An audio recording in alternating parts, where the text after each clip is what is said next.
Bonjour à toutes et à tous. Donc je suis Samuel. Je travaille pour une société qui s'appelle Rivos. On fait des processeurs RISC-V, et dans ces processeurs, il y a ce qu'on appelle un root of trust. Et donc je voulais vous parler de ça. Alors je voulais vous parler de ça. J'essaye à chaque fois de faire, quand je fais une conférence ici, de faire un lien sur le cloud. C'est censé être une conférence sur le cloud. J'avais envie de parler de root of trust, donc j'ai essayé de faire un lien entre les deux. Et en fait, il y a un vrai lien très très fort. C'est que, je vais en parler, mais fondamentalement, la sécurité du cloud, aujourd'hui, la sécurité, la base de la sécurité du cloud, elle repose sur ça, sur le root of trust. Et on va voir à quoi ça correspond physiquement, ce que c'est, etc. Et j'espère que vous ne prendrez pas peur, parce que vous allez comprendre sur quoi la pierre qui fait tout tenir, c'est ça, c'est le root of trust sur ces CPU. Donc je voulais parler de ça aujourd'hui. Voilà, je travaille sur des root of trust en ce moment, donc je me suis dit que je pouvais partager d'autres trucs avec vous. Alors, pourquoi on parle de ça? Ça, c'est une photo d'un cloud Google. Ouais, c'est ça. GCP tourne là-dessus. Donc vous avez ce truc-là, ce data center quelque part, et parmi toutes ces machines, vous avez votre petite application. Vous avez votre appli, votre instance. Je ne sais pas, vous faites du serverless, vous faites une instance, vous faites n'importe quoi. Ça tourne là-dessus, vous avez votre instance là-dessus, et Google vous dit c'est une instance que vous avez achetée, c'est une instance x86 ou AMD ou ARM, enfin je ne sais pas si Google fait de l'ARM.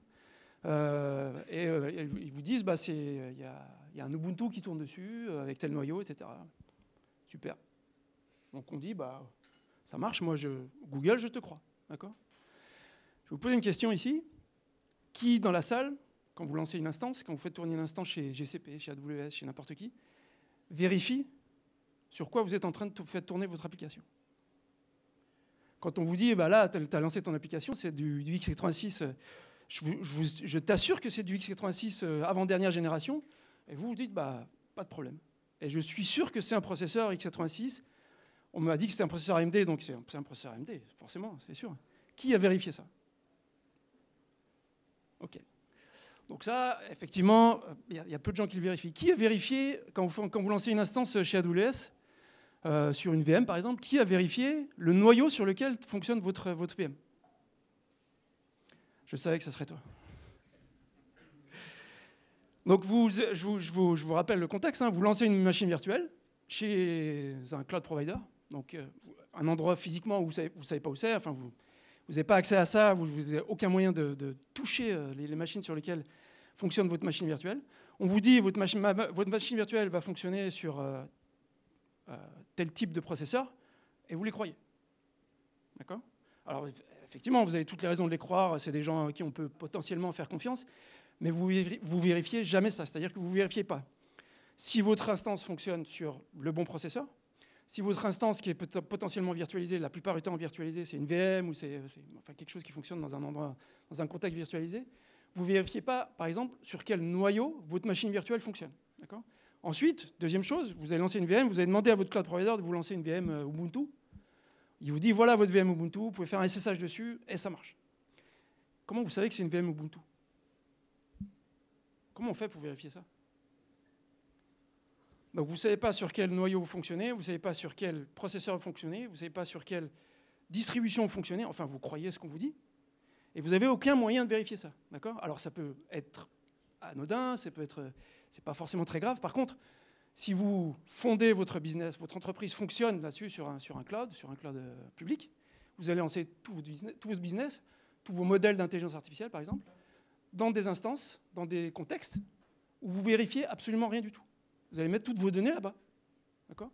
Qui vous dit qu'il n'y a pas quelqu'un chez Google qui est en train d'attaquer cette instance parce que cette personne sait qu'à ce moment-là, il y a un client qui est potentiellement intéressant parce que c'est une start-up qui fait de l'intelligence artificielle avec la technologie vraiment très intéressante, et peut-être que si on allait voir un peu les données qui grattent, ça serait pas mal, quoi.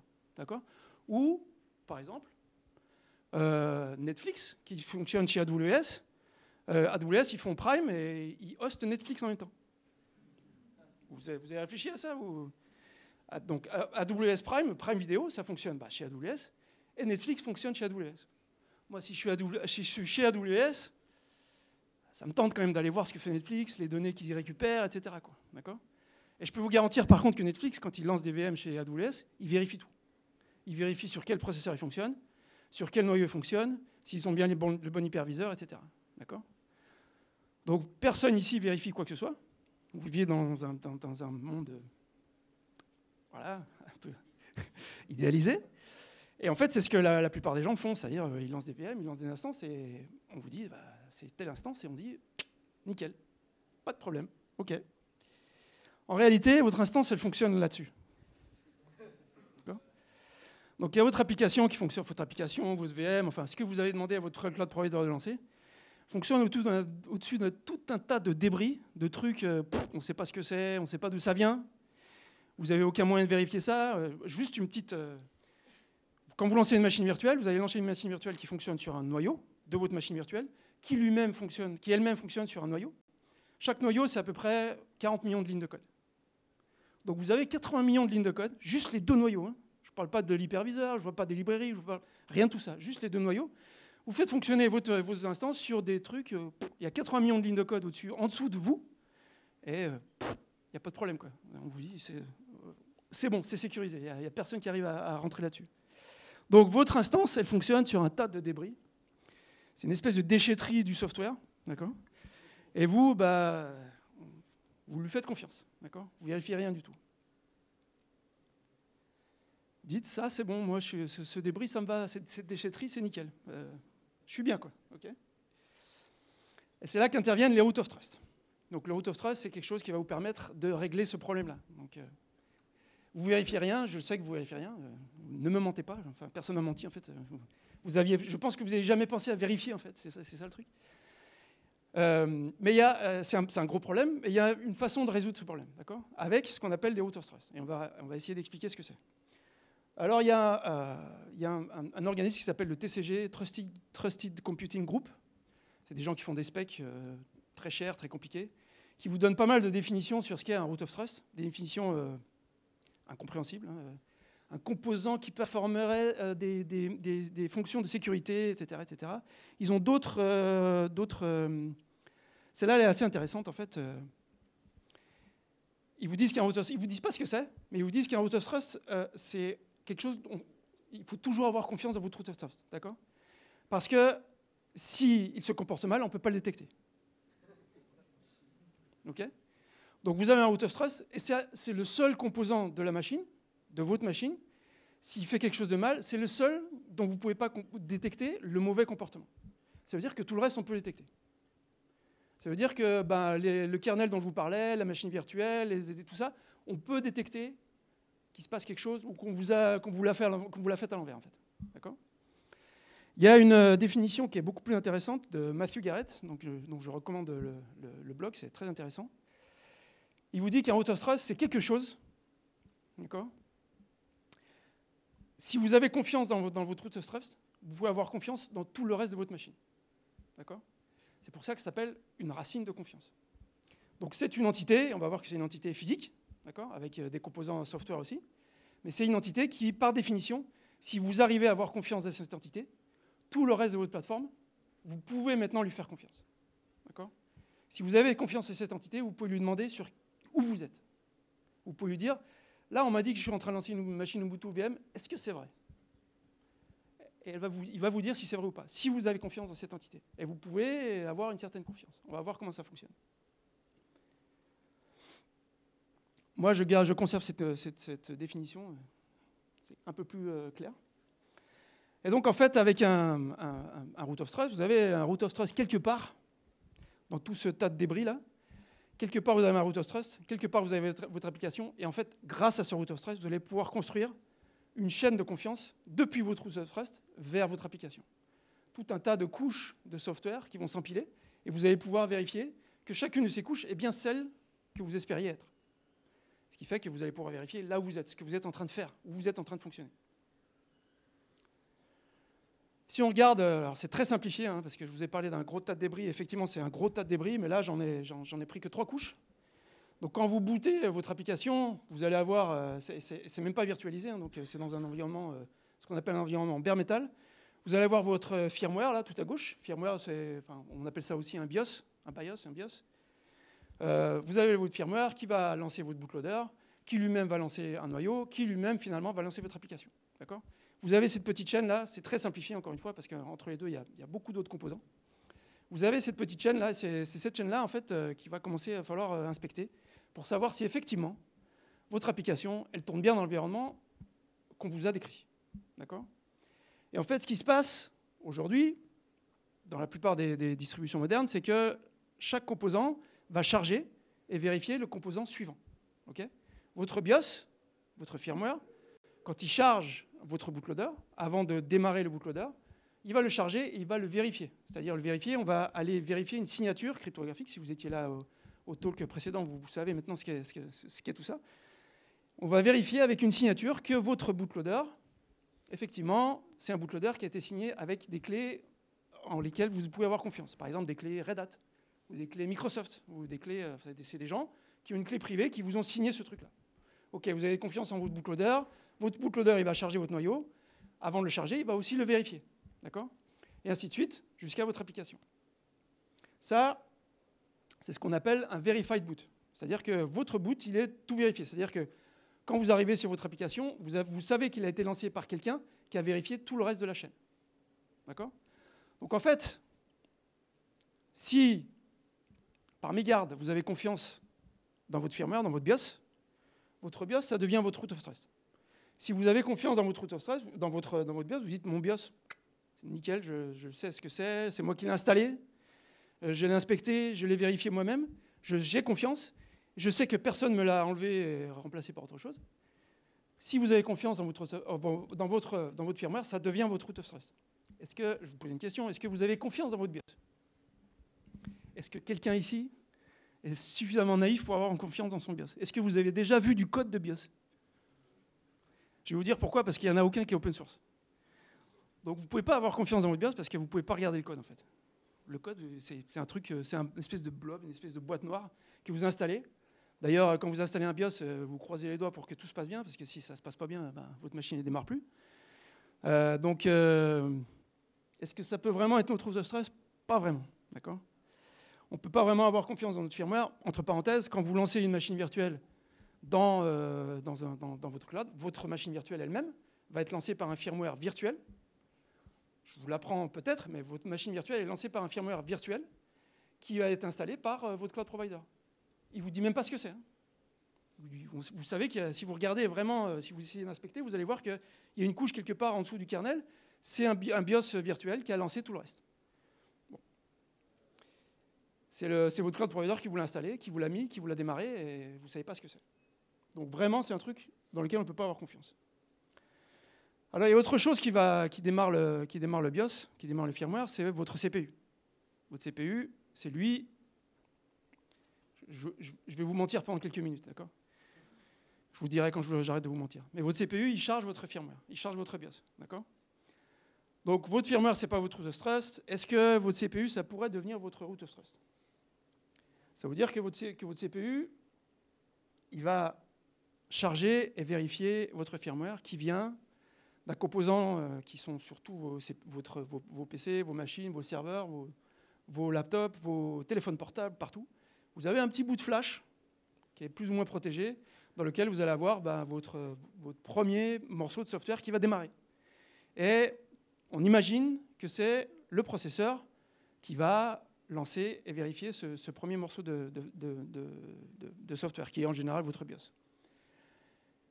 Est-ce que vous pouvez avoir confiance dans votre CPU ? Comment est fabriqué votre CPU ? Qui l'a fabriqué ? Est-ce que quelqu'un a confiance dans son CPU ? Sachant que j'en fabrique, j'aimerais bien que vous ayez confiance dans votre CPU. Alors, si vous avez confiance dans votre CPU, vous faites une erreur. Quand on fabrique des CPU, des vrais CPU, des gros CPU qui vont aller sur vos machines, pas des microcontrôleurs, hein, en général, ces CPU sont fabriqués, ils sortent d'usine et ils sont totalement ouverts.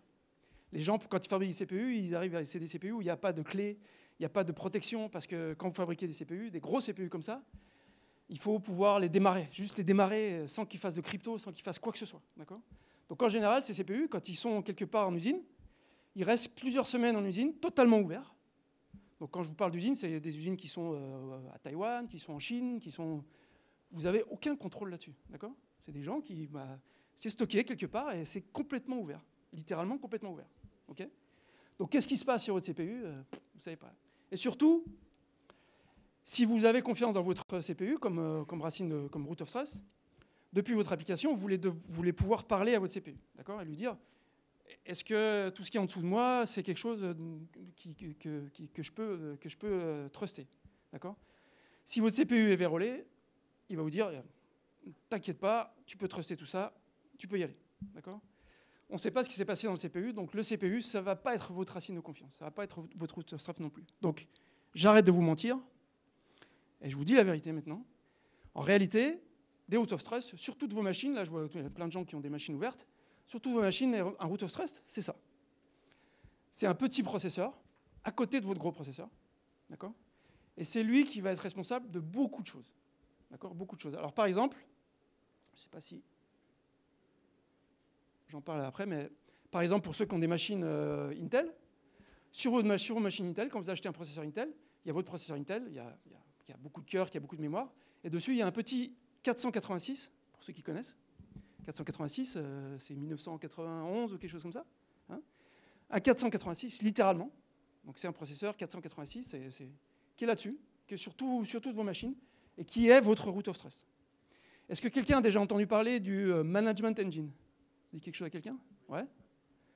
Alors quand vous entendez parler du Management Engine, en fait, c'est ça. C'est un petit processeur 486 qui fonctionne sur votre PC, sur vos serveurs, partout. Quand vous achetez un Xeon à 8 000 €, dessus, il y a un petit 486 qui est la racine de confiance de votre Xeon. D'accord ? On va voir qu'en fait, c'est une bonne idée de mettre un 486 là-dessus. Donc c'est un petit truc qui va être la racine de confiance. Et quand vous entendez parler de Management Engine, d'ailleurs, des fois, Intel vous dit il y a une mise à jour de votre Management Engine. En fait, c'est une mise à jour de l'OS qui va tourner sur ce truc-là, sur le petit 486. OK ? Donc ce morceau-là, ce petit truc, ce petit 486, c'est votre racine de confiance. C'est votre racine de confiance qui va effectivement charger votre premier BIOS. Donc c'est ce truc-là qui charge votre BIOS. Et un petit détail qui est intéressant, c'est que c'est lui qui va booter le processeur. Donc quand vous démarrez votre machine, quand vous appuyez sur On, ce n'est pas votre processeur qui démarre en premier, c'est lui qui démarre en premier. D'accord ? C'est forcément votre racine de confiance qui démarre votre machine en premier. Ça ne peut pas être autre chose. D'accord ? Si c'est autre chose, vous ne pouvez plus avoir confiance dans votre racine de confiance. D'accord ? Donc c'est ce petit, quand vous démarrez vos machines, vos serveurs, vos PC, vos téléphones portables, il y a un tout petit processeur qui va démarrer, qui va faire quelques trucs, on va voir à peu près ce qu'il fait. Et puis au bout d'un moment, il va dire maintenant, effectivement, je peux commencer à démarrer mon grand frère, mon très gros frère. Et c'est votre processeur, votre vrai processeur qui va démarrer. D'accord ? Votre racine de confiance, quand elle est fabriquée, au moment de la fabrication, on y met des clés dedans. Ou alors, il y a des clés qui sont générées, on en parlera un petit peu plus tard, mais il y a des clés qui sont générées, il y a des clés qui sont les clés du fabricant de votre processeur. Donc, votre racine de confiance sur un processeur Intel, il a des clés privées d'Intel dessus. Votre racine de confiance AMD aussi a une racine de confiance, c'est un petit processeur ARM. Il y a des clés AMD dessus aussi. Et en fait, ça permet de faire une chose qui est très importante. Ça vous permet à votre application de parler à votre root of trust et lui dire, votre application peut demander à votre root of trust sur quoi je suis en train de tourner. Qu'est-ce qui a été chargé avant moi? Comment je peux vérifier ça? Et votre root of trust va vous dire, comme c'est moi qui ai tout chargé, et c'est le root of trust qui charge absolument tout ce qui va booter sur votre machine, comme c'est moi qui ai tout chargé, et que j'ai tout mesuré, et que j'ai tout vérifié, et que j'ai tout signé, voilà sur quoi tu es en train de tourner. Si vous avez confiance dans votre root of trust, vous allez récupérer un report d'attestation, une attestation, qui va vous permettre de déterminer très précisément sur quoi vous êtes en train de tourner, sur quel firmware vous êtes en train de tourner, qu'est-ce qu'a chargé ce firmware, le noyau qui a été tourné, etc., etc. Et tout ça, c'est signé avec ces clés-là. Donc, votre root of trust Intel, il va vous signer votre rapport d'attestation avec des clés Intel. Vous récupérez un rapport, c'est un truc, c'est des certificats, vous allez pouvoir les lire, et vous pouvez vérifier que ces clés, ce certificat, il a été signé par quelqu'un qui a des clés d'Intel, ou d'AMD, ou de ARM. D'accord ? Donc c'est vraiment, si vous avez confiance là-dedans, vous pouvez vérifier qu'effectivement, c'est bien une racine de confiance Intel. Ce n'est pas GCP, c'est pas AWS, c'est pas Alibaba, c'est personne d'autre que le fabricant du Root of Trust. OK ? Donc là, un exemple de Root of Trust, c'est le. Alors, étant les racines de confiance, c'est ce qui charge tout ce qui va démarrer sur votre plateforme, les chercheurs en sécurité, le Root of Trust, c'est leur joujou, quoi.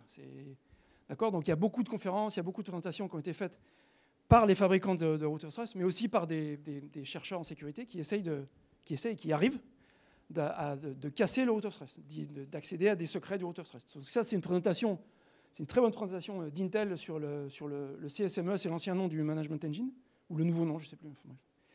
Donc c'est le Root of Trust d'Intel, et il y a des gens qui ont présenté aussi ça, toujours à la même conférence, à Black Hat, qui ont parlé du Root of Trust d'AMD. Donc c'est des choses connues, c'est des petits processeurs. Donc celui d'AMD, c'est un tout petit ARM, celui de Intel, c'est un tout petit 486. Donc c'est des choses connues qui sont recherchées. Donc ce Root of Trust, ce petit processeur 486 sur une machine Intel, il va être responsable de toute la sécurité de votre machine. Donc quand vous lancez une instance dans le cloud, votre instance, la sécurité de votre instance, elle va être définie par ce Root of Trust, par ce petit processeur 486. Ce processeur, il va vous fournir les services suivants, tous ces services-là. Donc le Secure Boot, la mise à jour de votre firmware. Quand vous faites une mise à jour du BIOS, c'est lui qui va gérer ça.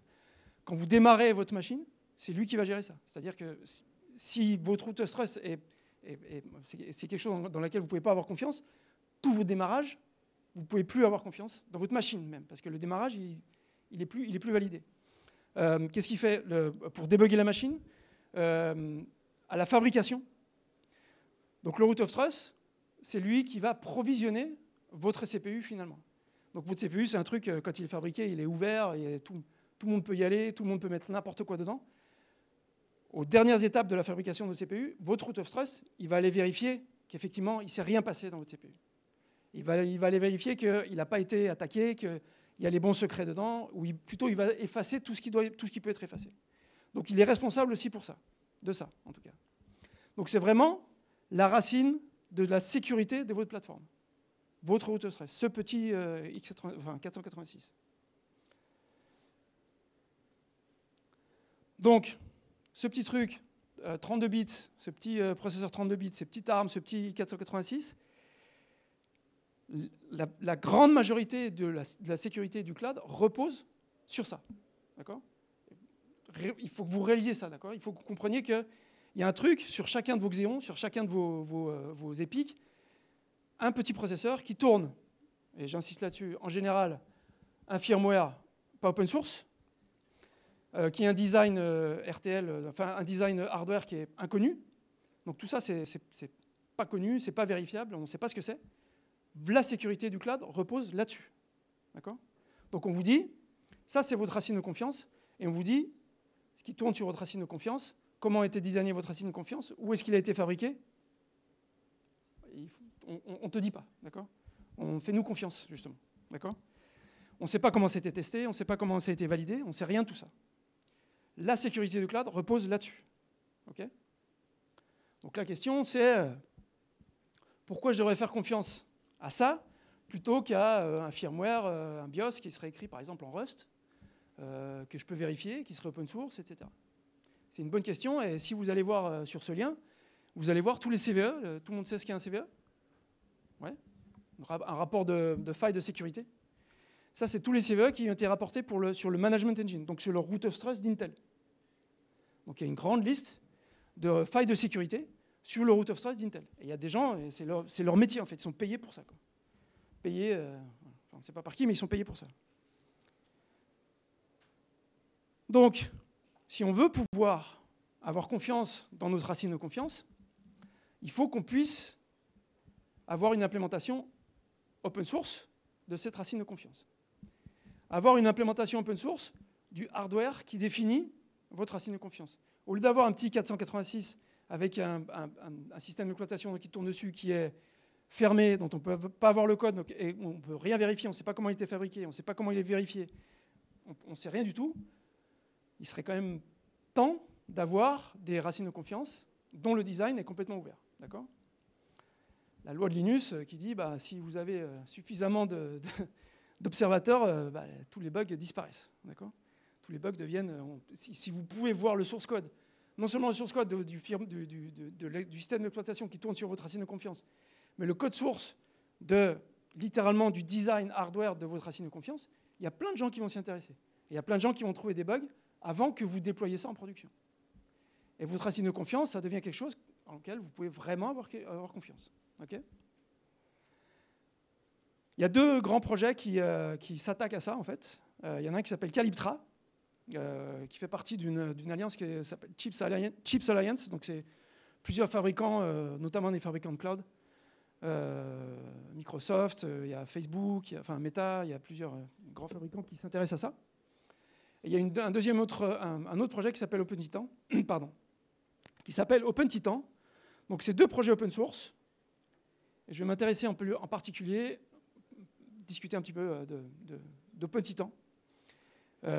Pourquoi OpenTitan ? Parce que c'est littéralement le plus grand projet open source hardware. OpenTitan, c'est un projet sur GitHub où vous allez retrouver toute l'évolution du software et du hardware qui définit la racine de confiance OpenTitan. OpenTitan, c'est quelque chose qui vous permet de fabriquer une racine de confiance et de la mettre dans votre processeur. Donc l'entreprise pour laquelle je travaille, on a choisi OpenTitan. Notre racine de confiance, ça va être OpenTitan. Les gens qui vont acheter notre processeur, on peut leur dire, voilà ma racine de confiance, voilà le code qui tourne sur ma racine de confiance, et voilà le design hardware, le RTL, les transistors qui sont sur ma racine de confiance. Voilà comment il a été designé. Si tu veux vérifier ça, tu peux vérifier ça. D'accord ? Et tu peux vraiment avoir confiance dans le processeur sur lequel tu vas lancer ton instance. Donc OpenTitan, c'est intéressant pour ça. Et rapidement, si vous prenez une racine de confiance propriétaire, typiquement le Management Engine Intel ou le PSP d'AMD, vous avez en vert, c'est tout ce qui est ouvert, en fait, tout ce que vous pouvez accéder. En fait.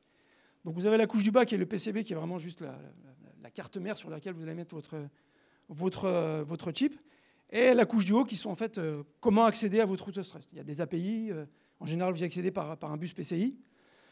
Tout ça c'est ouvert, c'est-à-dire qu'on vous dit voilà comment accéder à votre racine de confiance, et voilà comment il a été soudé sur votre carte mère.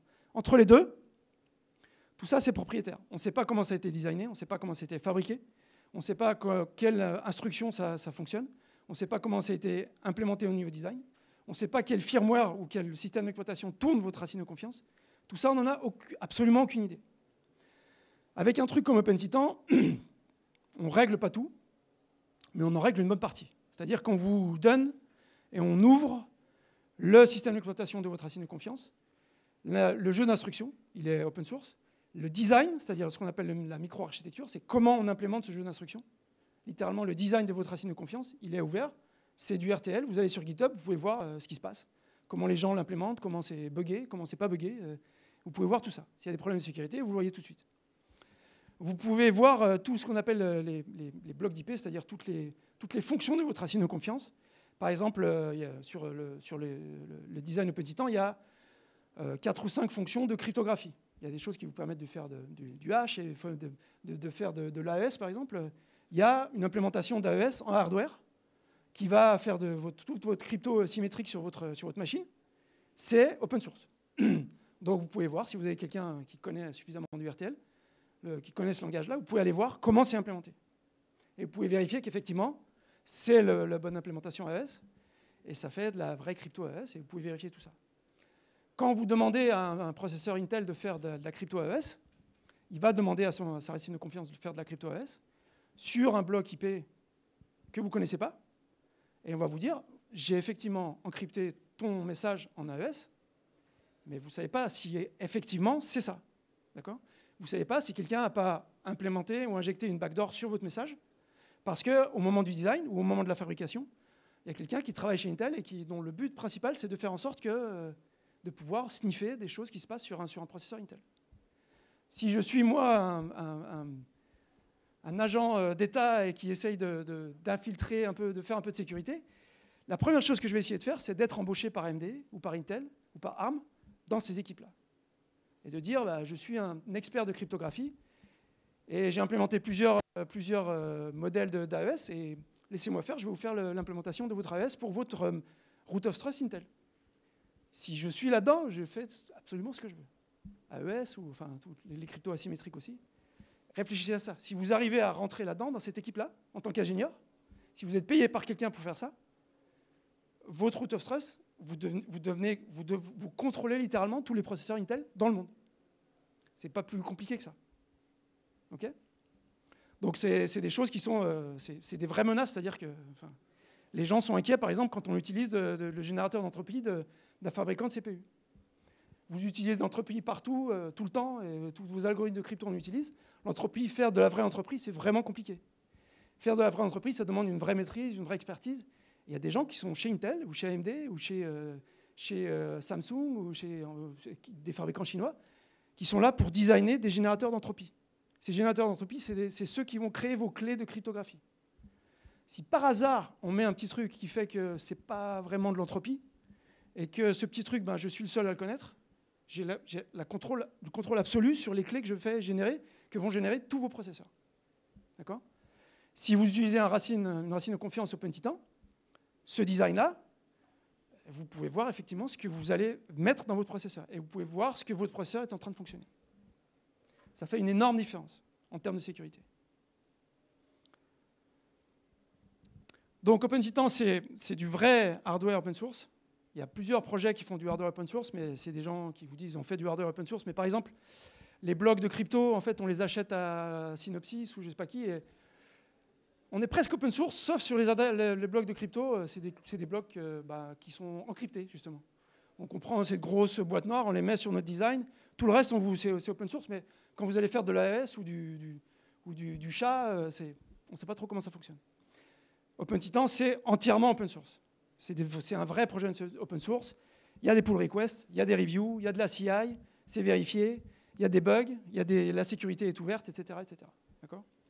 Un truc très intéressant aussi sur OpenTitan, c'est que le software, c'est-à-dire, on va en parler un petit peu plus tard, la ROM et le hardware sont développés de manière conjointe. C'est-à-dire que tout est fait en collaboration. C'est-à-dire que vous avez toutes ces équipes-là qui travaillent ensemble pour faire en sorte que ça soit vraiment optimisé et pour faire en sorte qu'il n'y ait pas que tous les bugs ressortent. Quand il y a un bug hardware, on va le voir. Quand il y a un bug software, on va le voir. Quand il y a un bug dans la ROM, on va le voir aussi. D'accord ? Étant donné que c'est une implémentation d'une racine de confiance, le projet il a un focus très très fort sur la sécurité. Alors je ne vais pas vous donner tous les détails, mais il y a des trucs vraiment, vraiment intéressants. Comment on représente un booléen en hardware sur OpenTitan. D'accord ? Un booléen, vous le représenteriez comment ? Comment vous allez représenter un booléen ? Comment se représenter en mémoire un booléen ? Est-ce que quelqu'un sait ? Un booléen, c'est vrai ou faux, c'est un bit en fait, 1 ou 0. D'accord ? Alors les gens d'OpenTitan, ils vous disent, en fait, si vous représentez un booléen par un bit, et que quelqu'un arrive dans votre salle, dans votre data center, et arrive à faire quelques interférences un petit peu bien targetées sur votre CPU, ce bit, on peut facilement le flipper. Et ce qui est vrai devient faux. D'accord ? Et si votre algorithme de vérification de clé il vous dit ta clé, elle est fausse, et qu'en même temps vous arrivez à envoyer des petites radiations juste comme ça, et ce bit, vous le passez de 0 à 1, votre clé qui est fausse, elle devient vraie. D'accord ? Ça s'appelle des attaques physiques, c'est des vraies attaques ça se passe réellement. Et donc ces gens-là, ils vous disent, en fait, pour représenter un booléen, on va prendre 8 bits. Donc un booléen, c'est sur 8 bits. C'est des bits qui font comme ça, en fait. Ça fait 1, 0, 0, 0, 1, 0, 0, 0. Et si vous arrivez avec des interférences là-dessus, vous allez faire passer aux 8 bits sur une valeur qui est ni vraie, ni fausse. Vous allez changer quelques bits, les flipper, et votre software, il va dire, mais là, je suis en train de lire une valeur, ça devrait être un booléen, ça devrait être vrai ou faux, et c'est un truc entre les deux. Là, je suis en train de me faire attaquer. Donc, c'est ce genre de questions, ce genre d'implémentation qui suivent. C'est vraiment très focalisé sur la sécurité. Par exemple, toutes les transactions sur leur bus, elles sont scramblées. C'est-à-dire que si quelqu'un arrive physiquement à mettre des probes physiques et à aller lire ce qui se passe sur le bus, vous allez voir une espèce de spaghettis de bits qui n'ont rien à voir avec la réalité. Ce n'est pas encrypté parce que ça serait trop long à décrypter, mais c'est scramblé. C'est-à-dire que si vous allez avoir des adresses qui sont toutes pourries, des valeurs qui sont toutes pourries, D'un côté, c'est scramblé, de l'autre côté, c'est descramblé. Pour être sûr que même si vous arrivez à mettre un petit prop sur le bus, vous n'allez rien comprendre. Ça, je vais passer. Juste un exemple juste un petit exemple d'implémentation d'OpenTitan. Donc, une instantiation d'OpenTitan qui s'appelle Darjeeling. Donc, OpenTitan Darjeeling, c'est un des projets d'OpenTitan. Et c'est donc un root of trust qui est spécifiquement designé pour être intégré sur des gros SOC, des vrais, c'est pas des vrais, il n'y a pas de vrais SOC, sur des CPU de classe serveur. C'est-à-dire que vous implémentez un CPU, vous voulez le mettre dans un data center, vous pouvez utiliser Darjeeling, qui est un projet OpenTitan, pour le mettre dans votre CPU et qui devienne vraiment votre root of trust. Il a plein de fonctionnalités qui permettent de faire du root of trust spécifiquement pour les data centers, comme faire ce qu'on appelle un key manager bien étendu avec des algorithmes de dérivation qui sont très protégés, des accès, de la protection sur les accès quand vous sortez du root of trust, quand vous essayez d'accéder à la mémoire du CPU lui-même, ou quand le CPU essaie d'accéder à la mémoire du root of trust. Tout ça, c'est protégé. Enfin, il y a plein de choses qui vous permettent vraiment d'implémenter OpenTitan pour ce genre de processeur.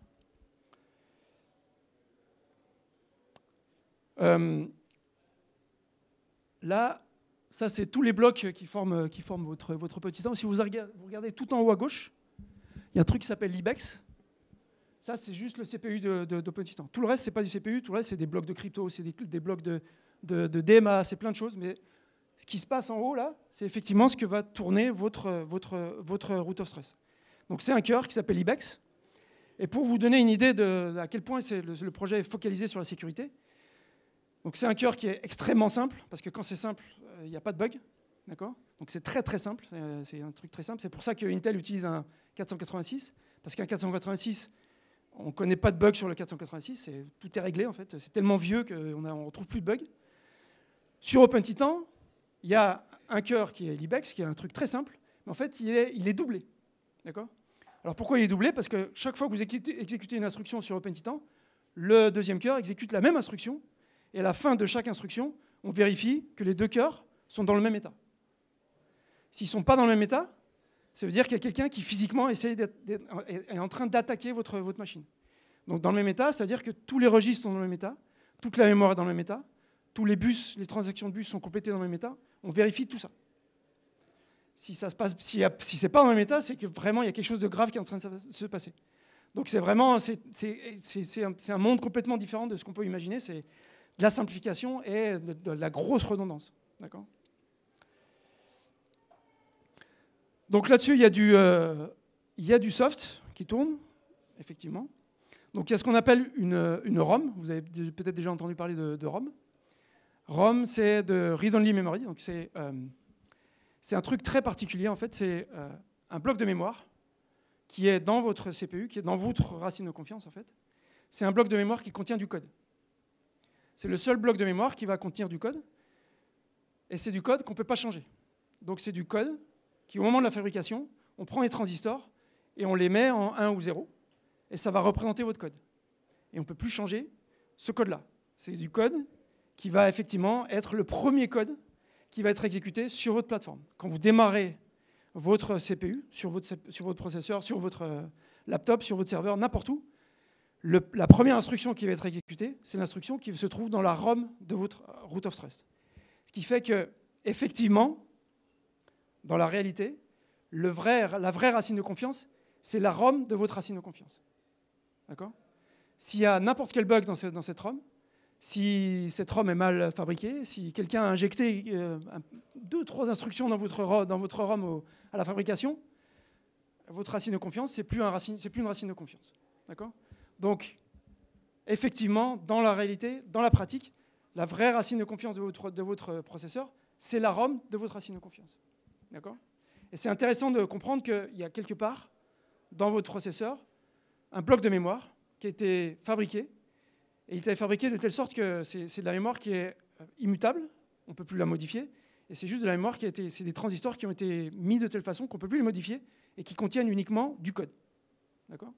C'est la ROM. Okay ? Donc OpenTitan, lui, il va partir de la ROM qui est dans le silicone. Donc c'est du code qui est dans le silicone. Bref.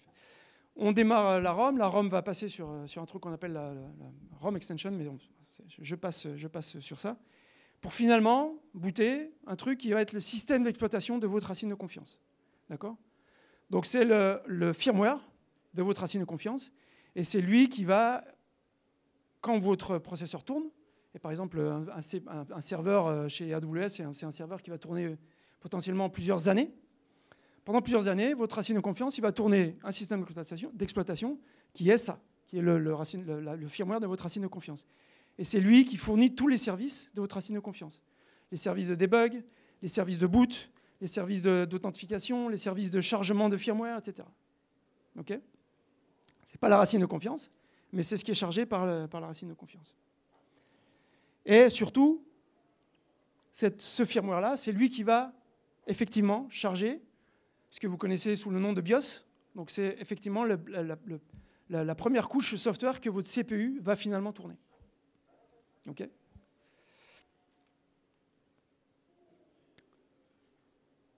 Combien de temps il me reste, Tristan ? 3 minutes. Alors, 7 minutes. OK. Alors je vais terminer juste là-dessus.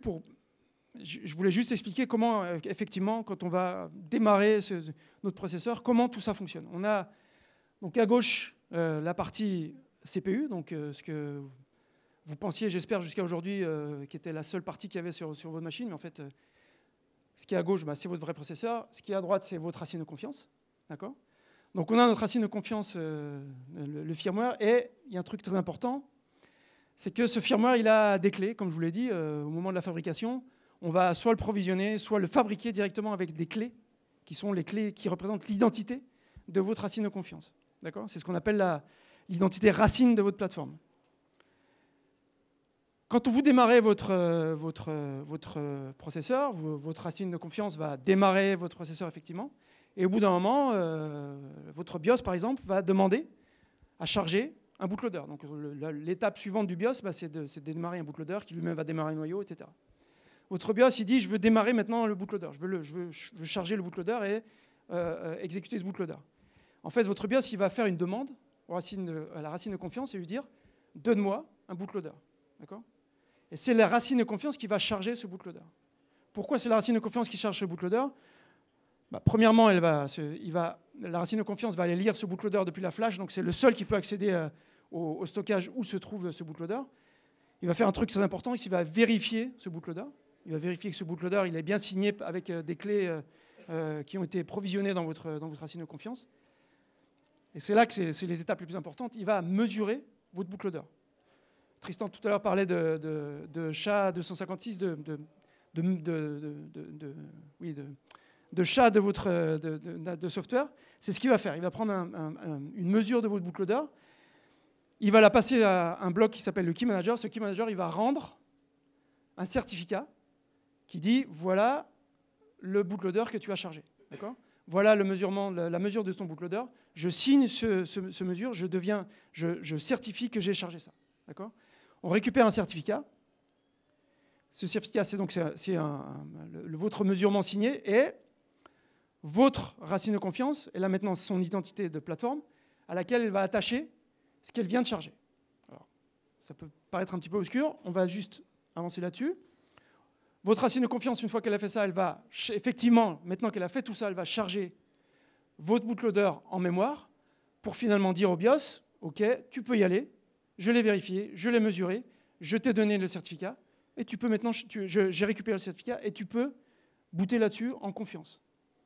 Un peu plus tard, vous, en tant qu'application, j'espère que c'est ce que vous allez faire maintenant, vous, en tant qu'application, VM, instance, ce que vous voulez, vous avez toujours la possibilité de dire à votre racine de confiance, de lui demander, avant de faire quoi que ce soit, je veux quand même vérifier où je suis. Je voudrais pouvoir être sûr, comprendre sur quoi je suis en train de tourner. Quel est le processeur sur lequel je suis en train de tourner? Qu'est-ce qui a été chargé avant moi? Tout ce qui a été chargé avant moi. Et votre racine de confiance va dire, il n'y a pas de problème, je peux toujours te dire ça, ce n'est pas un secret. Et je te rends toute la chaîne que j'ai construite à chaque fois que j'ai chargé quelque chose. Vous récupérez cette chaîne-là, et vous voyez toutes les couches de software qui ont été chargées dans cette chaîne de certificats. Et cette chaîne de certificats, à l'origine, elle est chargée, elle est signée avec ce que j'ai appelé la plateforme Identity Root, les clés racines de votre racine de confiance, qui sont elles-mêmes signées par votre vendeur de silicone. C'est-à-dire qu'Intel, quand vous demandez à votre racine de confiance Intel où je suis en train de tourner, il va vous rendre une chaîne de certificats qui est signée par Intel. Donc Intel vous dit, voilà ce que tu es en train de tourner. Donc vous avez la possibilité de le vérifier.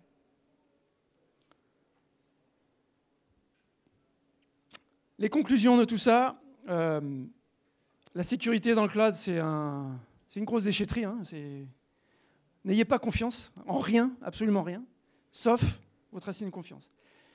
La sécurité, c'est difficile. Si on avait du hardware open source, en particulier pour la racine de confiance, ça serait un petit peu moins difficile. D'accord ?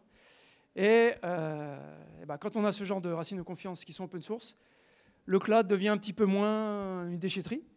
Ça devient un petit peu plus vérifiable. Donc, demandez à votre vendeur de open sourcer leur racine de confiance ou acheter des processeurs qui ont une racine de confiance open source. Par exemple, OpenTitan, c'est un projet qui fait ça. Vous pouvez participer au code, au soft, au hard. Vous pouvez acheter un FPGA pour faire tourner votre instance d'OpenTitan dessus. Ça coûte 10 000 €, donc c'est un petit peu cher. Donc, vous pouvez aussi lancer QEMU. Si vous connaissez QEMU, c'est un émulateur, et QEMU va émuler OpenTitan. Donc ça vous permet, avec QEMU, vous pouvez émuler entièrement OpenTitan, travailler sur la ROM d'OpenTitan, travailler sur le firmware d'OpenTitan, et voilà, vérifier tout ça et travailler là-dessus. Et j'en ai fini, j'ai quelques minutes pour prendre des questions.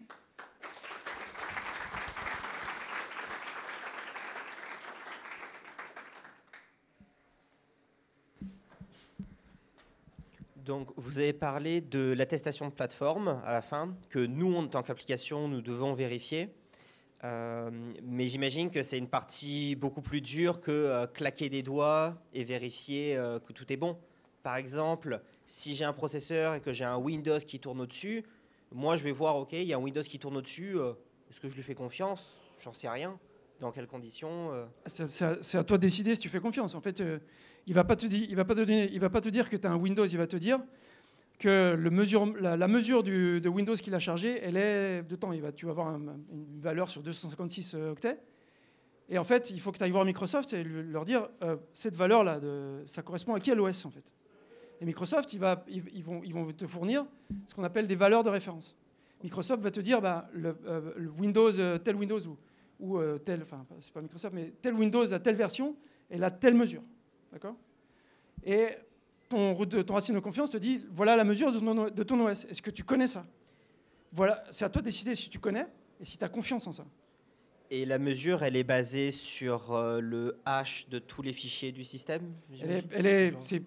Dans cette chaîne de certificats, tu as beaucoup de choses, c'est vraiment très complexe. C'est par exemple, il y a les mesures de ton OS il y a la mesure de ton OS, il y a la mesure de la mémoire que tu as chargée au départ. Okay. Il y a des choses aussi très intéressantes comme tout l'état de ton processeur.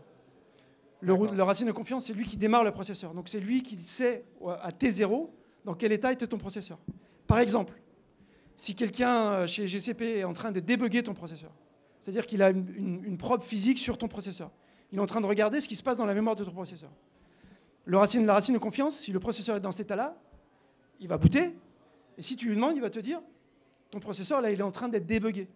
C'est-à-dire que tout ce que tu vas mettre dans la mémoire, et quelqu'un chez GCP qui voit tout, absolument tout. Donc tu fais ce que tu veux, hein, mais tu le sais, quoi. Okay. C'est à toi de décider à quel point tu vas avoir confiance dans toutes les mesures et dans tout l'état de ton processeur. Okay. Alors il va nous rester le temps pour une seule question. Je vous invite après cette question de vous rapprocher de Samuel Ortiz, si c'est très important.